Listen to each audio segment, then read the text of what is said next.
right, everyone, welcome to the show. Tennessee WildCast, the weekly podcast for the Tennessee Wildlife Resources Agency. Good to have you back here again. I'm going to tell you right up front, all those shows that you haven't watched, y'all go watch them if you're new, because there's a lot of shows that came before this one.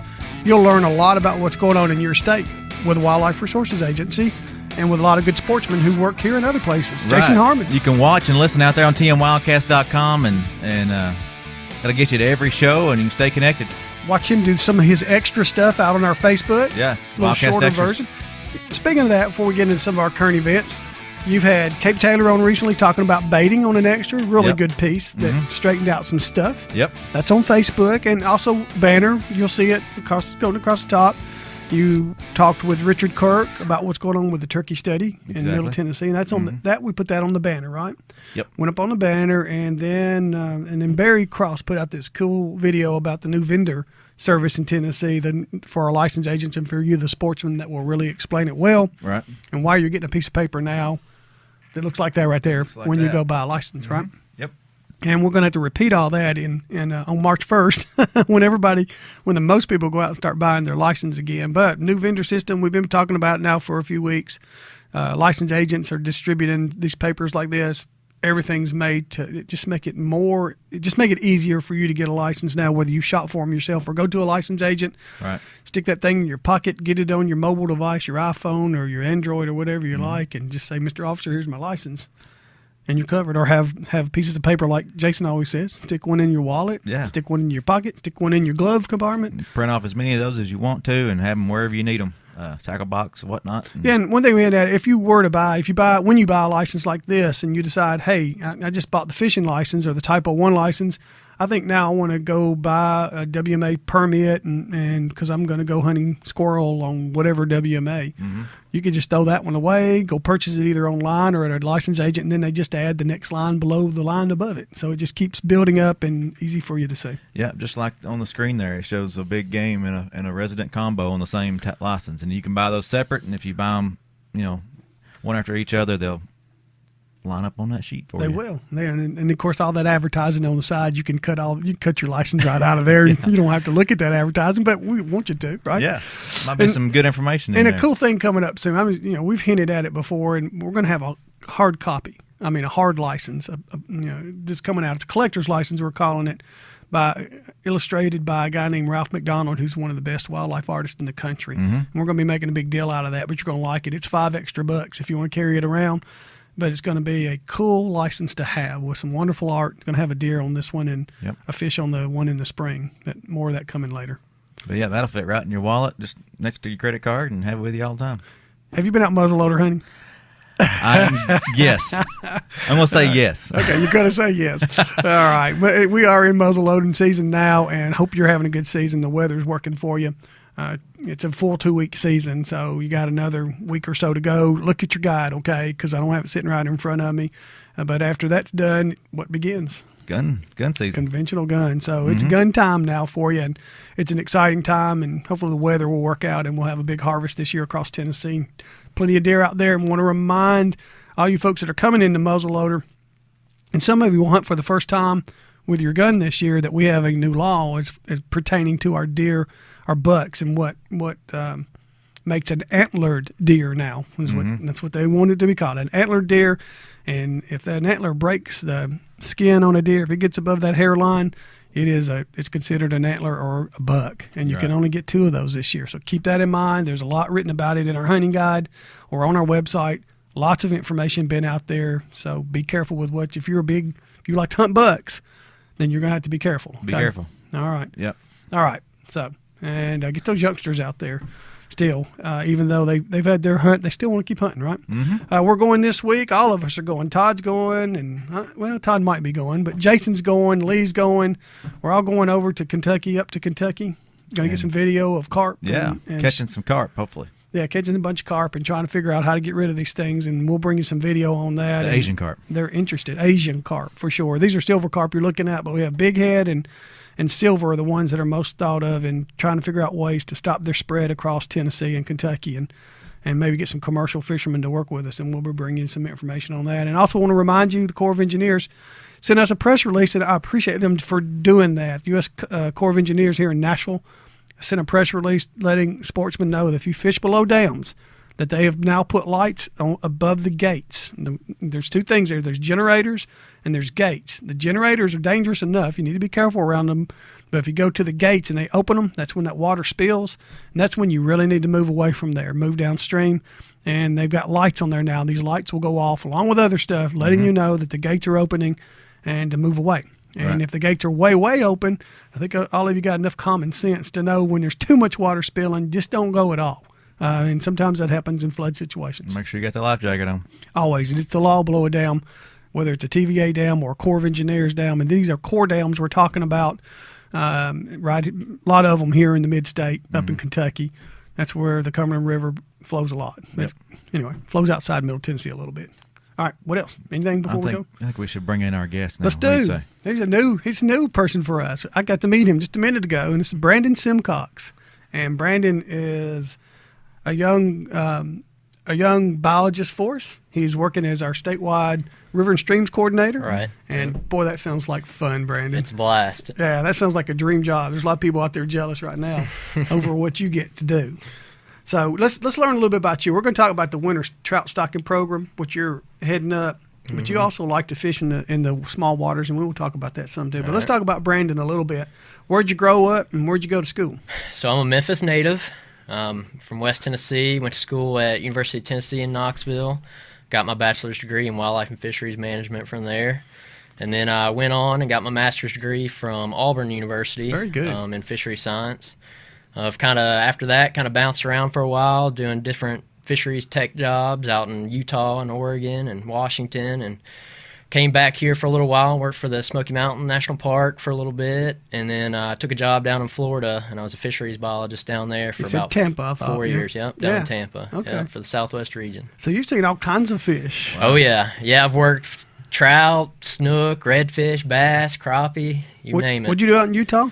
Out there, I was working on brook trout in some high alpine lakes. I worked on some cutthroat trout restoration. Good fishing out there? Oh, great fishing. Yeah. Oh, yeah.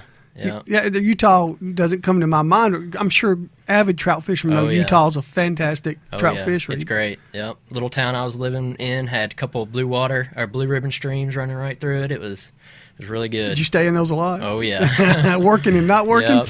sampling. Yep. Hey, some of the sampling did require the fly rod out there. So hey, that's why the job's so great. Yeah. Hey, I think he can show you how to catch some fish. Brandon, if you can do that, we'll keep videoing you for sure. We'll make a star out of you if you can show us how to catch a fish. All right. Well, good deal. So you worked all over the country, and here you are. You're still an awful young guy to have been all over the country. So you've been pretty busy. Yep. Plus, all the way to a master's degree. Right. Yeah. Yeah, I was very fortunate early on at UT to have a good advisor there to kind of get me going in the right direction, to kind of push me to go do a bunch of different things, and was able to finally work my way back to Tennessee. I was going to say, are you home? I'm home. Are you here to stay? Yep, I'm here to stay. All right, you're up in our fisheries division working with Frank Fiss and all the guys up there and forming a strong team up there.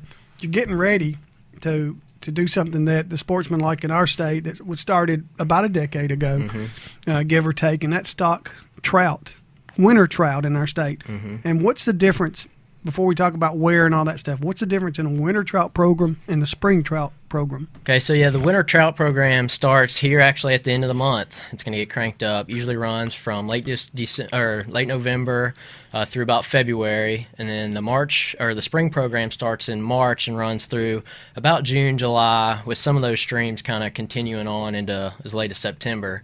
The winter trout program's mainly focused on stocking in city areas, kind of in central, kind of trying to attract those urban anglers that don't really have those opportunities to do much trout fishing at all, or in those areas that have no trout fishing or very limited access to it.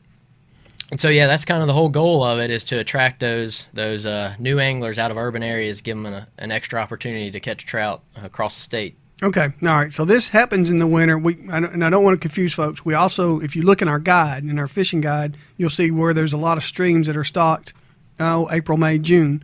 And those we usually announce we used to, you can tell me if we still do, Brandon, we would tell folks the week of, the county, and the body of water. Whereas the winter stocking, different bodies of water mostly. I think all of them are. Yep. And we give them the exact day, exact day when the to truck's the going exact to be time. there. Yeah. Yep. Yep. And that's done just so they can make sure they come take these fish? Mm-hmm. Yep. We're the whole goal is for these anglers to get out there and to harvest these fish. I mean, that's what they're there for. So it's a put and take. It is. It's a complete put and take fishery. Yep. Okay. Which is not to say some of the springs not, because a lot of that's put and take too. Yeah. Yeah. So both of those systems or those programs, that fish survival is really dictated by the warm water in the summer. Okay. And so, throughout the season, they'll survive throughout the winter, but when the water starts warming up, it's they're going to have a hard time hanging on. They are, and that's what they do. And just if you're not familiar with it, this mostly happens in Middle Tennessee and west of here. Right. And a little bit east here. It goes up at least around Cumberland County, Crossville or so. I think maybe a little further east. But East Tennessee's blessed with streams and trout, so not so much there. Is that correct? That's correct, yeah. Okay. So we stock for the winter trout program, about 40 different locations across the state. Okay. Mainly in Region 1, West Tennessee, and Middle Tennessee here, in about 30 different counties get stocked for the winter program.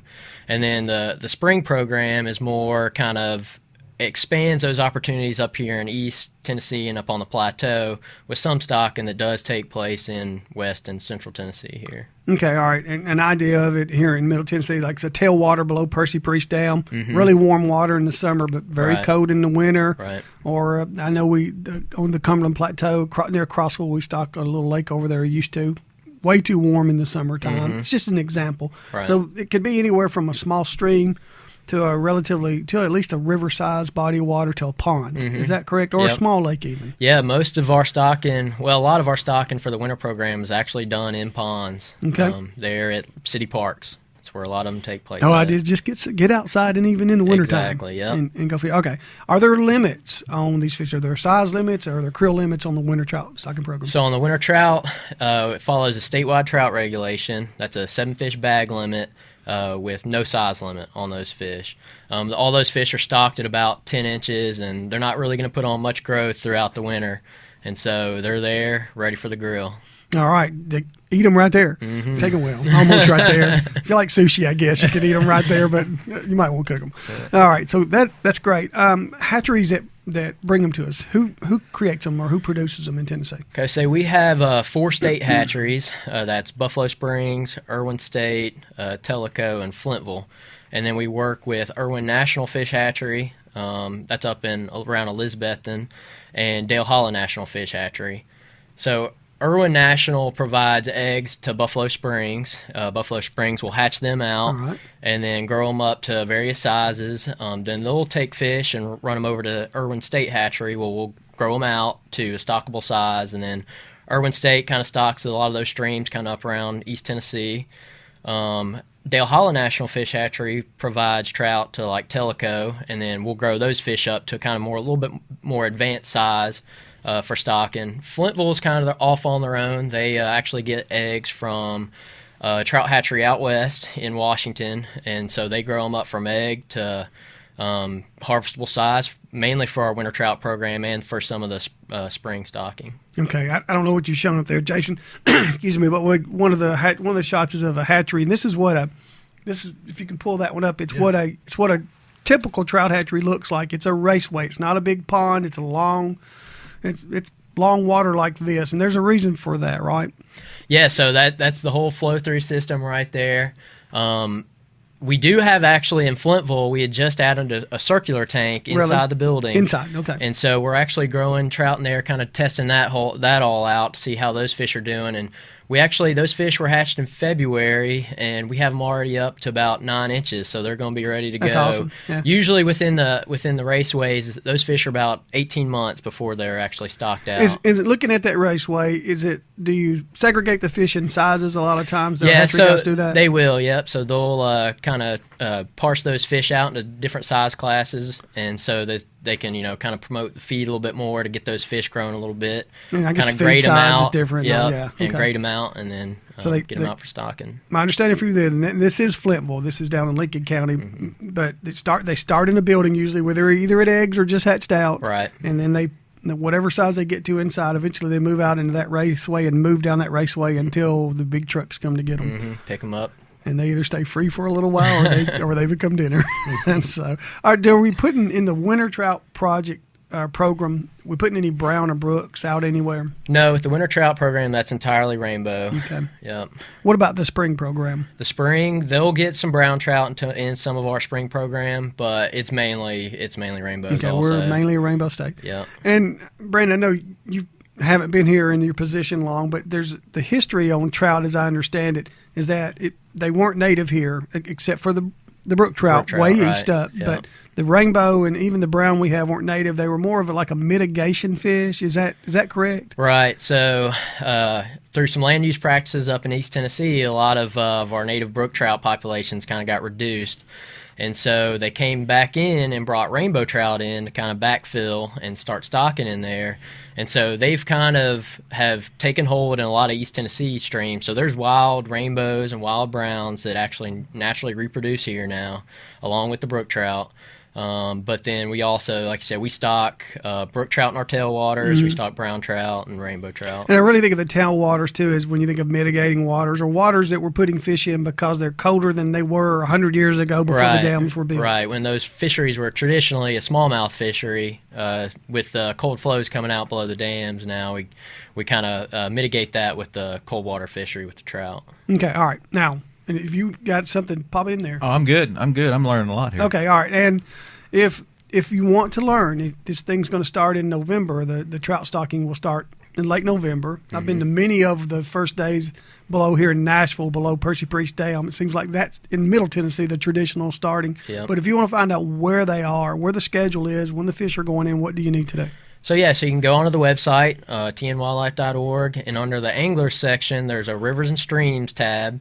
And on there, you can go to a stock trout page. And on that stock trout page, it has our stocking location map. It has the days that we'll actually be stocking for the winter trout program. Okay. And then it also has our schedule for the spring stocking for the week of. So that's all laid out there. So you should know when they're going to be there. Bookmark it and look at it all the time. Is it out there now, or will it be out there soon? It's up. Yep. Okay. It's already up. I'm showing it to him, Doug. Oh, wow. Yeah. Look at you. If you're watching, excellent. You can see it. I'm watching Brandon. Watching you out of the corner of my eye. Yeah. Anyway, well, that's great. And they need to refer to this often because winter is winter, and sometimes you have conditions that it creates conditions where our guys can't go. Right. Yeah. So keep an eye on that every day because those stockings could change. If the roads are too icy or something, the hatchery can't get there. We'll move it back and we'll update it. It'll be updated. If something happens, it'll be changed, so you'll know the day that the truck's going to get there. Yeah, we don't want our guys hurt. We don't want y'all hurt either going out there fishing. Yeah. The fish will wait. You'll still get them. But most of the time, it seems like, Brandon, in years past, there's hardly ever been a stocking that's just postponed. Right. It's really rare. You usually get back out there and put them in at some point. Yep. All right. We'll try to keep them up to date on Twitter and Facebook. We will. Too, on that's those, great. On those stockings. We'll let you know winter what's going on and the conditions and all that. Fishing for them. You're a fisherman. Mm-hmm. What tips would you give for fishing for these winter trout? For the winter trout, so I actually, it's kind of cool. So I actually started fishing this program long before I knew that I was going to work for TWRA or even had an idea. Cool, so really? Fishing some of the ponds in West Tennessee and Memphis. And so the easiest thing is just take a spinning rod out there, grab you a small hook, some split shot, grab a can of whole kernel corn or power bait, and go out, grab a lawn chair, and just sit out there and kind of enjoy the day. Wait for it to happen. Yeah. Wrap up a little bit if you have to. Yeah. That's good. And let's get him a little more specific in case someone has never fished for trout. When you talk about getting the spinning reel out and the rod, that's, of course we know what a spinning reel is, but keep that line really light. Don't put out 10 or 12 pound tests. No, about 6 pound test. Okay. Yep. Light split shot, just get it down. And then, small hook, maybe a size, 8 hook, or even a small, if you want to use a little treble hook, like a little size 14, something really small. You got to just think of it, that Berkeley power egg, just enough that tip comes out of that hook, or a couple of niblets at the most that comes out of it. Yep. You got a secret? 2 niblets or 3 niblets, or spraying it with WD-40, or putting a little garlic on it, or no secret. Be careful. He's looking for all the secrets he can get. I'm always looking. All right, and every now and then, I know Jason showed a photograph a while ago. of a larger fish, and I didn't want to confuse folks with that. That's actually a Del Holla fish, okay? It was caught by a guy that fishes there in the wintertime. I put it out there because occasionally you guys will put a surprise in somewhere where the hatcheries will have a brood fish or a bigger fish. Yeah, if the fish are available, we often stock fish out. We kind of spread them around across the state, so you never know where they're going to be at. Yeah. But rainbow trout up to 18 inches, put in those ponds. Yeah, that's a big fish. If you catch that one, you've had a good day. Go buy your lottery ticket because you've done all right by that. And another tip or two from me on the trout stuff. Because I've watched a lot of these guys. We have something called we call them the Trout Warriors. They're veterans of Korea and World War II, and they're getting a little on up in age too. But they gathered for years at these trout stockings, which makes them so special to me. Mm-hmm. Not just for kids, but some of these guys and ladies that need something to do, want something to do in the wintertime, and they have loved this program, and they can catch the heck out of fish. Mm-hmm. But I've watched a lot of them take those small spinners out there, especially in the tailwaters, especially where there's a little water moving. They'll take a Met spinner or something like the old ABU, if you remember that, or a Panther Martin. They're little bitty spinners with gold and silver blades and on light line, and toss them out there. Sometimes just let them almost sit while they hold the rod high and just let them spin. And they'll reel them too. Yeah. Just a real slow, and I've seen them catch them almost coming out of the truck, just about. But it's something else you might want to try. If you got two rods, throw one out there, but anyway. Yeah. And they bite lightly sometimes. They do. So you got to be careful with that. What about recipes? Do you cook them?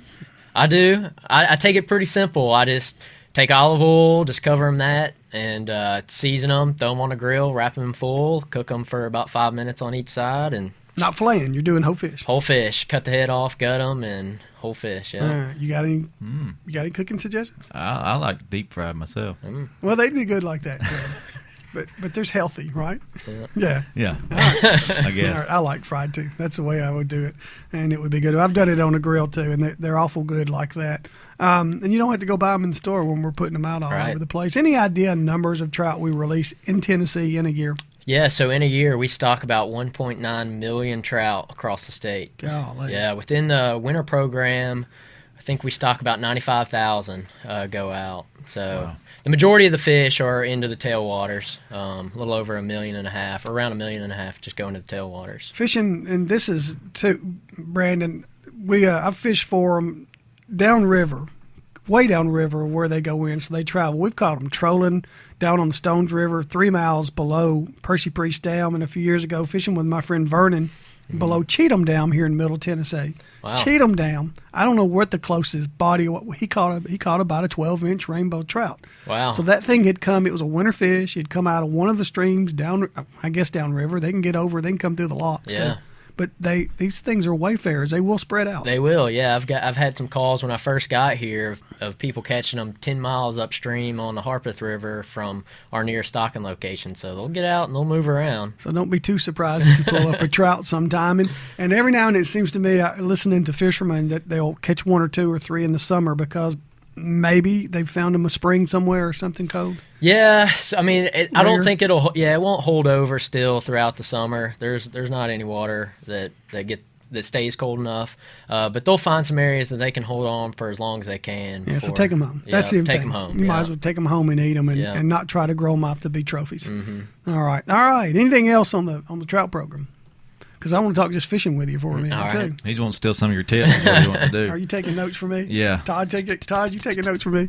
All right. Let's talk just fishing. You're a fisherman from way back, and you like the small waters like we do. Yep. And you're a big smallmouth person in addition to trout. I am. But let's talk about smallmouth fishing in the little waters. Okay. How do you do it? So I usually take my straight up. There he goes. How do you do it? That's right. Where do you do it? So I just have got back to Tennessee to fish. I was chasing redfish and snook down in Florida. We got to talk about that too. Yeah. So I'm still kind of figuring it all out. But I fish right here in Nashville a lot, right on the Harpeth.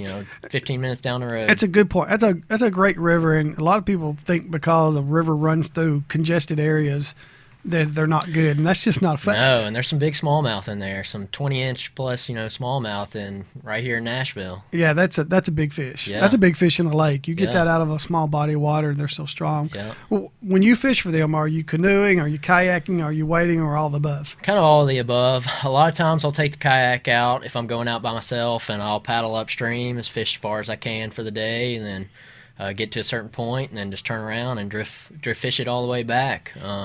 I'll take my boat out sometimes and go on the lower parts of the rivers or out on the Cumberland and try to chase them around out there. But yeah, a lot of it's just out of my kayak or out of a canoe.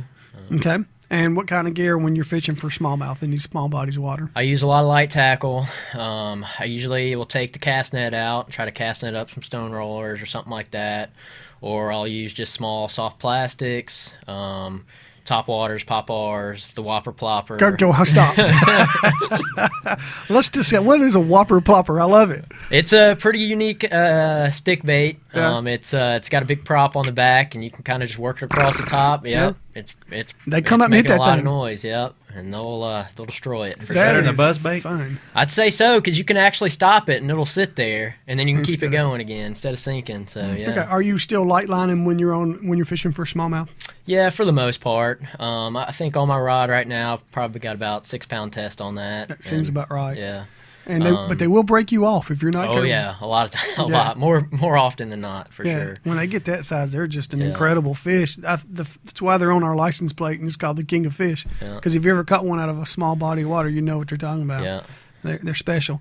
All right. So when you just as a tip, when you're in a canoe or a kayak, when you do you ever stop and get out when you come across an area that looks special? Yep. Yeah, so I'll pull up usually at a little gravel bar or something and get out and usually fish a deep hole for a good, 15, 20 minutes, trying to work it as best as I can, see what I can pull out of there. And once I work that hole over, I'll just keep on, find the next spot, or I'll just pull off to the side and kind of wade up and down for a little while and just see what it takes. It changes every day you're out there, I feel like. Yeah, and there's a lot of bodies of water where you don't need permission. The Harpeth is a large enough body of water that if you can find an access point, you're okay with that. Usually, yeah. Usually. Yep.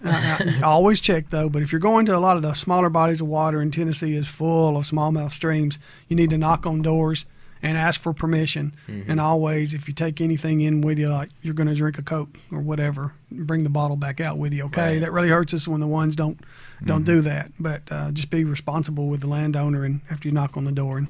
And I've never had any trouble getting permission when No, I I haven't knocked on the either. door, getting onto a body of water. Yep. So good place to go. What about you? I think we need to get some crappie fishing tips. You said he fished a lot of crappie. Did a lot of crappie fishing Talk in to our West Memphis. Tennessee? Talk to our West Tennessee friends. How'd you catch crappie? A lot Where'd of you go? crappie fishing in the springtime. Just going fishing a lot of the state lakes, Glen Springs, Herb Parsons, places like that. And then we'd go down into Mississippi a little bit and fish down there. But simple, just using a little crappie jig, throwing up against the flooded cypress trees, and that's the way we'd do And it. give a plug to our West Tennessee lakes folks. Pretty good lakes. Great Lakes, yeah. Are they? Yeah. And Like I said, that's where I cut my teeth on fishing out there, and it's there's a lot of good fishing that way. Jason and I went over and did an interview or two over there back in the summer, and it's still out on the number of things you can go look at on our show. Mm-hmm. So go over there and check out some of their lakes. Well, I think we named them all at that time, Yeah, and there's a bunch of them. the possibilities of what you can do there, but it's always a good chance. Yep. Got another question? How about the mighty Mississippi? Did a lot of fishing on that body of Actually, water? no fishing out on the Mississippi. Some duck hunting, but that's the only time I get out there. Yeah. So let's talk about that. Not only do you fish, you duck hunt or deer hunt. Hey, I like to chase it all for sure. Awesome. I've been trying this fall. I haven't had Sportsman. any luck yet. Are you going to be a but part of the Blitz at all? The carp Blitz? I'll be there next week. Yep. Okay. Yeah, chasing carp around Kentucky Lake and all that. We're going to So, go yeah. over there and get a lot of video and stuff, and we hope that you guys find a solution.